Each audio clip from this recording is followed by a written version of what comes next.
Capítulo 3. Licenciado. Camp Townsend se detuvo a la puerta del Occidental College, Facultad Presbiteriana de Humanidades de Los Ángeles. Corría el otoño de 1914 y se disponía a iniciar sus estudios universitarios. En el verano que siguió a su graduación en la secundaria, trabajó como grumete a bordo del S.S. President, un barco de vapor que surcaba el océano entre San Diego y Vancouver, Canadá. El empleo fue una experiencia reveladora. La tripulación era internacional, de procedencia diversa. Se reían de Cam y le tomaban el pelo porque era muy ingenuo. A Cam, sin embargo, no le importaba. Estaba ganando dinero, dinero que, añadido a la beca parcial que recibiría de la iglesia presbiteriana, le serviría para cursar sus estudios siempre que fuera ahorrativo en comer y beber. El futuro que se abría por delante de Cam parecía tan derecho y bien definido como la senda bien pavimentada que conducía a la oficina principal del Occidental College. Al concluir su 12º grado, Cam resolvió hacerse pastor presbiteriano y desde entonces no le cupo ninguna duda. Para ser pastor se requería 4 años de estudios en el Occidental College, antes de pasar al seminario para recibir su formación completa. Al empujar la verja y avanzar por la senda, Cam recordó cuán feliz se sintió su familia al recibir la noticia. Sus hermanas aceptaron ayudar con algo de dinero a sus padres para que Cam pudiera estudiar sin tener que preocuparse de su bienestar. Todo discurrió según lo planeado en el Occidental College. En su primer año, Cam cursó varias asignaturas generales y español. Se incorporó al grupo de debate e hizo muchos amigos. Carol Bryan, Elbert Robinson, entre otros. Robbie, como todos llamaban a Elbert, tenía 10 años más que Cam y era director de la IMCA, Asociación Cristiana de Jóvenes en los Estados Unidos. Era también miembro muy entusiasta del movimiento voluntario estudiantil, organización que desafiaba a los mejores y más brillantes alumnos a salir a ultramar, especialmente a China e India, como misioneros. De hecho, el movimiento voluntario estudiantil MVE ya había enviado unos 10,000 misioneros, lo que representaba casi la mitad de los misioneros protestantes del mundo. Cam escuchaba cortésmente, con gran respeto, cuando Robbie hablaba de este movimiento estudiantil, pero no estaba particularmente interesado, ya que creía que su futuro estaba en América del Norte. En el verano que siguió a su primer año de estudios universitarios, Cam consiguió un empleo como vendedor de revistas. Lo odiaba. Hubiera deseado estar a bordo del S.S. President, donde obtenía un salario seguro. De todos modos, se las arregló para ahorrar dinero suficiente para costear el nuevo curso. Poco después de que Cam comenzara el segundo año, John R. Mott, líder del movimiento voluntario estudiantil, dio una conferencia en el Occidental College. Por supuesto, Robbie invitó a Cam para que asistiera a la reunión. Cam aceptó la invitación pensando que, dado que iba a ser pastor, era su deber estar informado acerca de lo que estaba sucediendo en el resto del mundo. Pero en vez de ser mero espectador, Cameron Townsend fue seducido por el espíritu de la asamblea. Después de la reunión, Cam se alistó como miembro del movimiento estudiantil, no necesariamente para ser misionero en el extranjero, sino como persona dispuesta a considerar. Para formar parte del grupo, los nuevos miembros tenían que explicar por qué deseaban alistarse. Cam, quien normalmente no tenía dificultades para expresarse, fue incapaz de aportar una idea inteligible. Lo único que pudo escribir fue, no estoy seguro por qué quiero incorporar. Al día siguiente, Robin dio a Cam una copia del libro titulado Hudson Taylor en sus primeros años. El crecimiento de la obra de Dios. Cam leyó el libro de principio a fin y determinó que si algún día llegaba a ser misionero, le gustaría ser como Hudson Taylor. Este se despojó de su propia cultura para vestirse y vivir como el pueblo chino que pretendía alcanzar con el Evangelio. Cuando Cam confesó a su familia que estaba dispuesto a considerar la posibilidad de involucrarse en una misión en el extranjero, ninguno recibió la noticia con gozo. Fluyeron lágrimas a los ojos de su madre. ¿No hay suficientes desafíos para ti en los Estados Unidos, hijo? Le preguntó. Cam no supo qué responderle. Además, la cuestión de su futuro se había vuelto incierta.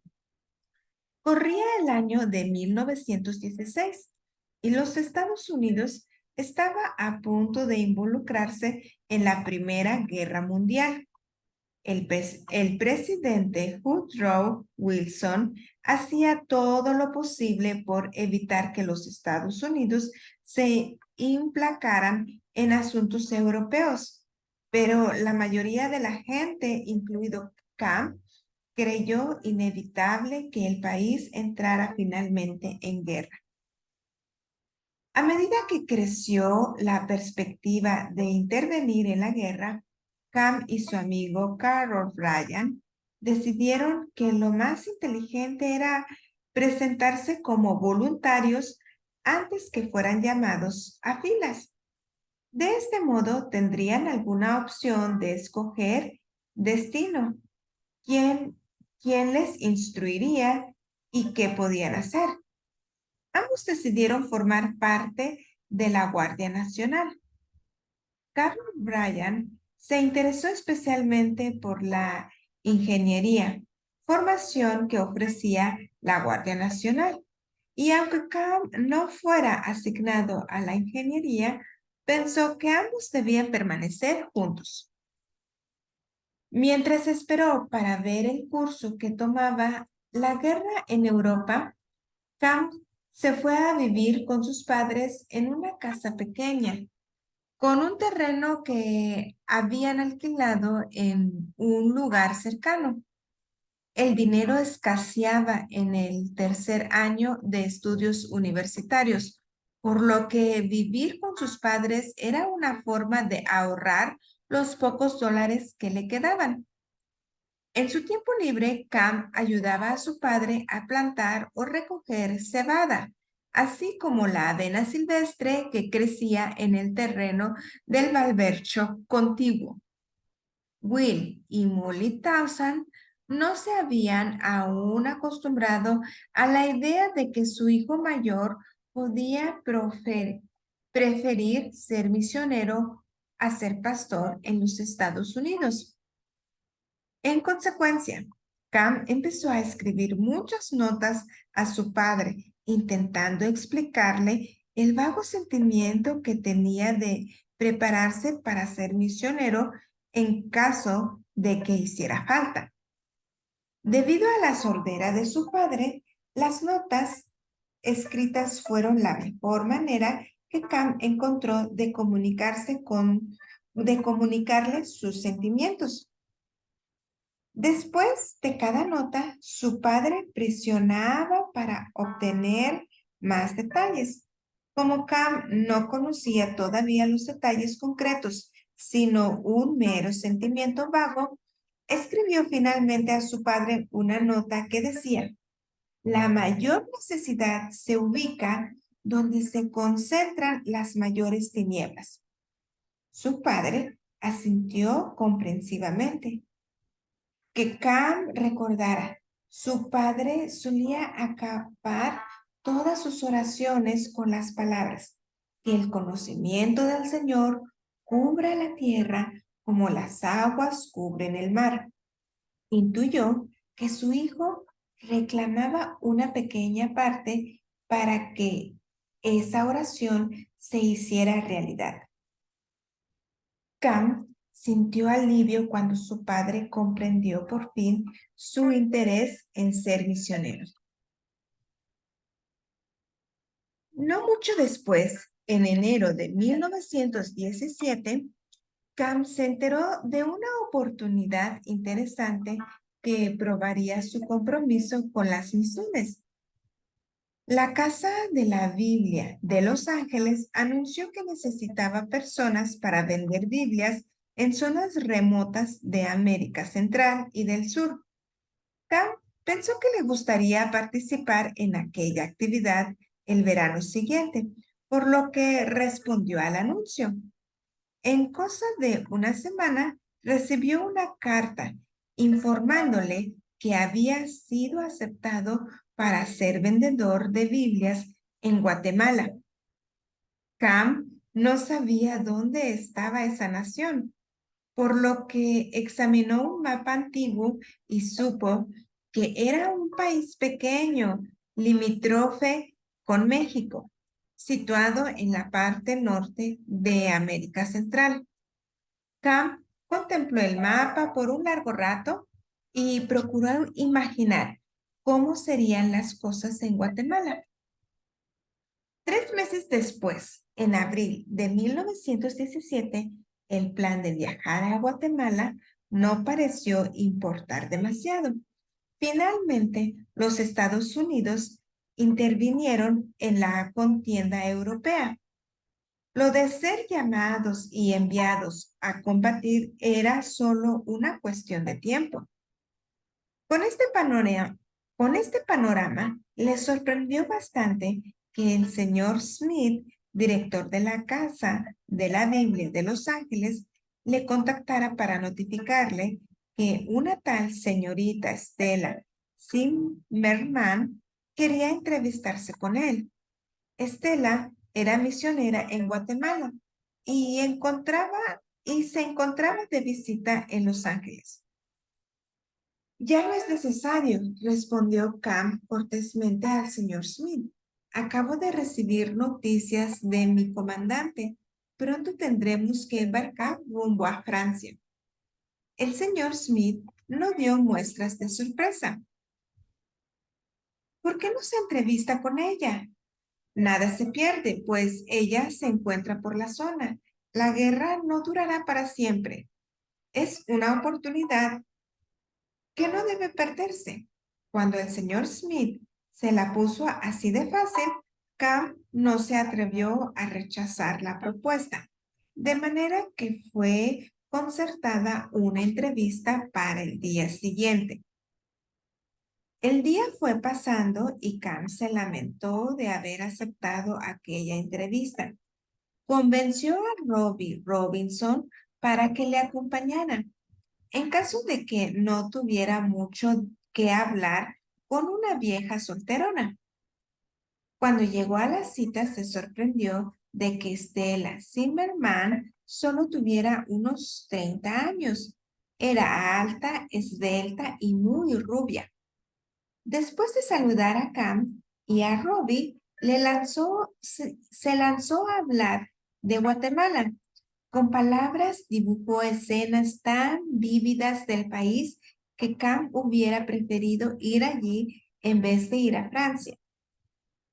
Cuando Estela acabó de relatar la situación de los pueblos de Guatemala, que nunca había tenido la oportunidad de oír una presentación del Evangelio en su propia lengua, clavó sus ojos en los de Cam.